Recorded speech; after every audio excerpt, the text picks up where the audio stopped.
Ever stare at your email after doing a blast email to everybody in your database and hearing nothing but crickets? Or worse, sending a "hey, just checking in" type of email because you need to send something, but you don't know what to say. And you end up with a database full of cold leads that never respond to any of your messages. If that's you, you are not alone. Most real estate agents just end up using those canned templates that come with their CRM.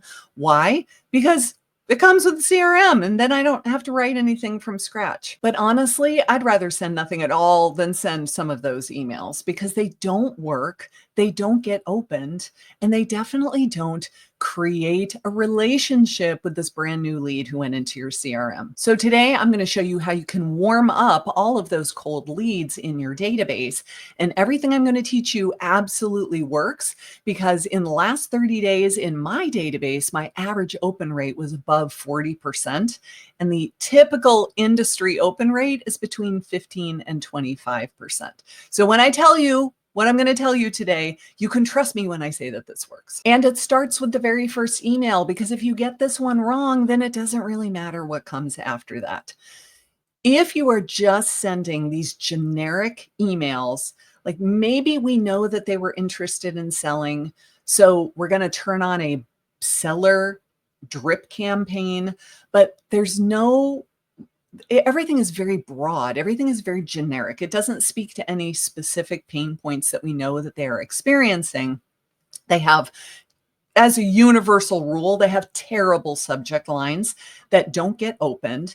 And the agents who then go in and modify those emails make it a huge biography all about them and their qualifications. So please listen to me when I say, don't do it. Don't send them an email where you say, I'm a CRS and I'm a GRI and I've been licensed for 20 years and I've sold more than $100 million worth of properties and I'm a top producer in my market. You come across not as an authority and competent and experienced. You come across as extremely self-absorbed. We don't want that. We want to let them know that you're experienced without turning them off, because all you do is talk about yourself. And if you've ever wondered why real estate agents have such a terrible reputation, I think we're right there under attorneys and used car salesmen.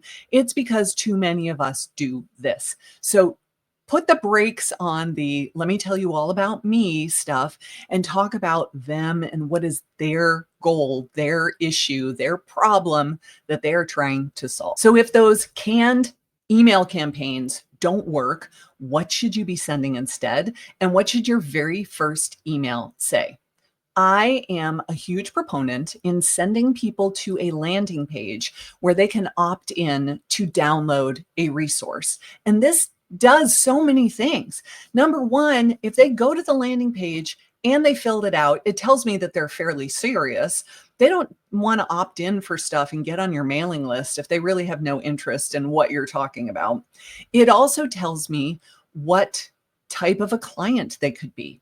If they opt in for 7 mistakes sellers make that leave money on the table, it tells me they're interested in selling their house. So now I know they're a seller, and it can be so many different things. If it's a military buyer relocation guide, it tells me that they're a buyer and they're in the military and they are moving here from outside of the area. So the thing that they are opting in to receive tells you so much about what type of a prospect they are and what they need from you as far as information. So I recommend writing an email follow-up sequence from scratch for the specific type of prospect. Now, we don't need to do all of them at the same time, but what if you just took a couple of hours to write your seller campaign, and then next week you take a couple of hours to write your buyer campaign? And if that sounds like way too much work for you, I have copy and paste drip campaigns. I'll put the link down below. You can just steal mine if that would be easier for you. You copy the subject line, paste it, copy the body, paste it, customize it with your contact information, and then turn it on. It's pretty simple. So email number 1 should immediately deliver the thing that they said that they wanted. And in this case, it was a seller's guide of how to maximize the proceeds from the sale of your house. You're going to sell. How do we make sure we squeeze every single dollar out of that sale so that you earn as much of your equity as possible and you have that to put as the down payment on your next property? Your email number one should basically say, thank you so much for requesting your guide. Here it is. And this cannot be overstated. Make it short and end with a question. That way we get them to reply back. So if you say, here is the guide. Hey, why are you thinking of selling? That's it. That's a whole email. It does not need to be 7 paragraphs long with all of this information about what the market is doing and interest rates. Just say, I'm so glad you requested your guide. Here it is. By the way, why are you thinking of selling? Or where are you going to go after you sell? Or do you have a time frame in mind? Like, are you thinking of doing this soon? Are you thinking about next spring? Just ask a question and then stop talking, and you'll be surprised at how many people reply back. Now, this does a couple of things. When they reply back, it starts a conversation with you. So now we can reply back and forth, and we're no longer strangers. Now we're talking to each other. So we're starting to warm up this relationship and nurture it a little bit. But even more importantly than that, it's telling your email provider to send you to their inbox and not go to their spam folder and not go to their promotions tab. When they reply back, it tells the email server, oh, they responded. They must have wanted to receive this email, which is why they replied back. They didn't unsubscribe. They replied, from now on, I should send it to their inbox. And this is huge because we all struggle with going to someone's inbox and not going to their junk folder. Asking them to reply in the emails will go a long way to having that happen for you. Then email number 2 should talk about something in that guide and encourage them to reply back. Email number 3, maybe it highlights a specific thing that was in that guide that they requested. And again, it encourages them to reply back. You'll notice that we are not saying, let's get together and talk. Let's schedule an appointment. Let's meet for coffee. Let me come to your house and do a listing presentation. We're not doing any of that yet. Right now, we're just giving value, because then later we're going to say, I would love to find out exactly what your motivation is for selling your home. Let's get together over Zoom. Or what if you said, I would love to do a free equity analysis for you, where I tell you exactly what your home would sell for in today's market. And I look at what your existing mortgage balance is, if any, and show you, after all of your expenses, what you would stand to profit if you were to sell your house. It's totally complimentary. Fill out this form and you send them to a landing page where we collect all of their name, their email, their phone number, their street address of the property. And if they do that, they're telling you that they are serious. Nobody is going to request that and waste your time, usually. If they have no intention of selling their house, they might reply back and say, oh, I was just curious what my house was worth, but I'm not planning to sell, or I'm curious to know because I'm refinancing. Fine. If they reply back and they tell you why they were interested in downloading this guide, that's amazing. Take it from there. Remember not to be pushing for the appointment on every single email. It really rubs the consumer the wrong way, which is why they typically don't have a really great impression of our industry. Now, after you've delivered a bunch of value emails and maybe you offered to do something for them, let's pepper in a few client testimonials. Let's tell a story where it's a very similar situation. So you had a seller, they'd only lived there for a year and a half, they didn't have a ton of equity. They were really concerned that by the time they sold, they would have so little money left over that they wouldn't be able to have a big enough down payment on their next house. And you tell a story where you describe what the issue was and how you overcame it. Make the client the hero of the story. I am not the hero of the story. I solved the problem for them, and I got it done for them. But when I relay this story, I'm making them the hero, and I was just their trusted guide. That will go so far to helping them trust you and not feel like you're a pushy salesperson. I got this strategy from an amazing book. I'll put it in the description below. It's called Building a Story Brand by Donald Miller. It's an amazing book. The best client testimonial video that I've ever made, I got from this book. And every time I watch it, it brings tears to my eyes, and I'm the one who made it. I just think it's such a great story because I made them the heroes of the story, not me. I was Yoda. They were Luke Skywalker. I was the trusted guide. I was not the hero.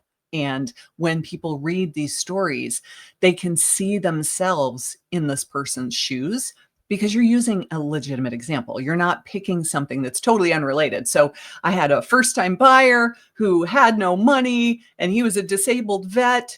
And you're going to use that story in an email to sellers about maximizing their proceeds. It doesn't make sense. You want to pick a story from a client who has a similar story as what you think this prospect is envisioning right now. But even the best email will not get read if your subject lines stink. You've got to start putting more effort into your subject lines. If they are boring, immediately delete it. If there is no curiosity, there's nothing in there. It looks like ChatGPT wrote it. For crying out loud, stop with all of the emojis. We know that ChatGPT loves some emojis. And when you say, write me a subject line that has the house emoji with the tree, and then we have the sunshine emoji, and then we have the smiling happy face wearing sunglasses, and then we have a 4-paragraph long subject line, no one is going to click on that because it looks AI generated. And they don't want to read the email if they already hate the subject line. Some best practices for the subject lines that we are testing right now. Do not put them in title case, which is where every word, the first letter is capitalized. Instead, put it in sentence case where the first word is capitalized, but then nothing else is capitalized. Or put everything in lowercase. That seems to be working for a lot of people right now, simply because when you send a text message, you notice how we've become so much less of the grammar police over time. The more we text, the less we worry about punctuation and capitalization and all of the things. And that's starting to bleed into subject lines as well. And as much as it annoys my little English loving heart, they get opened. So you could try all lowercase. You could try only title case. You can try capitalizing 1 or 2 words for emphasis. Since we can't really make it bold or italicized, we can just emphasize 1 or 2 words by making that in all caps, but not the entire subject line, of course. And then take it easy with the emojis. If you want to put one emoji in the subject line simply to draw their attention to it when they're scanning their inbox and we want to draw their eye to it, you can also do the merge field of their first name. So if I see, hey, Karen, did you see this as a subject line? It's going to draw my attention because we all love our own name, right? They see their name in the subject line. It's immediately going to grab their attention. They're more likely to open that email. So those are the things that we've been trying that are working very well at getting our emails opened. We are not using an excessive amount of emojis. We are trying all lowercase or sentence case. We are putting some shocking, polarizing, bold claims in the subject lines that will encourage people to open them. We are putting their name in the subject line, anything we can try that will help increase the open rate, and it's working. So when I come over here and I show you my emails that I've sent over the past month or so, the average open rate is 42.14%, which is really good when we are talking about a big database of sending out these emails to cold leads and trying to get people to open them. Now, once you've written a bunch of these emails, the real magic happens when you automate it. So you're going to create a custom drip campaign. You can start from scratch and write them all yourself. You can have AI help you. Just don't rely 100% on AI because we can all tell at this point when it sounds like AI wrote it, especially with those subject lines. We don't want to sound like a robot wrote this. We want to sound like it's your voice. So let it help you, but then customize it so it really sounds like a human being wrote them. You're going to automate the whole thing so that as soon as they opt in for this specific thing, email number 1 gets sent. And then you're going to wait, and then email number 2 gets sent. And then you're going to wait, and then email number 3 gets sent. If your CRM will also send text messages and they put in a cell number, by all means, send those as well. Now, remember, if you don't want to set this up from scratch, you can copy my email drip kit, which is 4 different email follow-up sequences. You can rip off and deploy the entire thing. You copy the subject line, paste it, copy the body, paste it, set it all up. I will put the link down below. If you don't want to do that yourself, you can always hire a virtual assistant who would be happy to set this up for you. There is no shortage of assistants, and it would be money well spent if you don't have the expertise to do it or you just don't want to take the time to do it. Write the emails yourself or copy mine, give it to an assistant, and let them set up the whole thing for you. And if this video finally helped you understand what to send and when, I want you to watch this video next, where I show you the $500,000 sales funnel that I think every real estate agent could copy.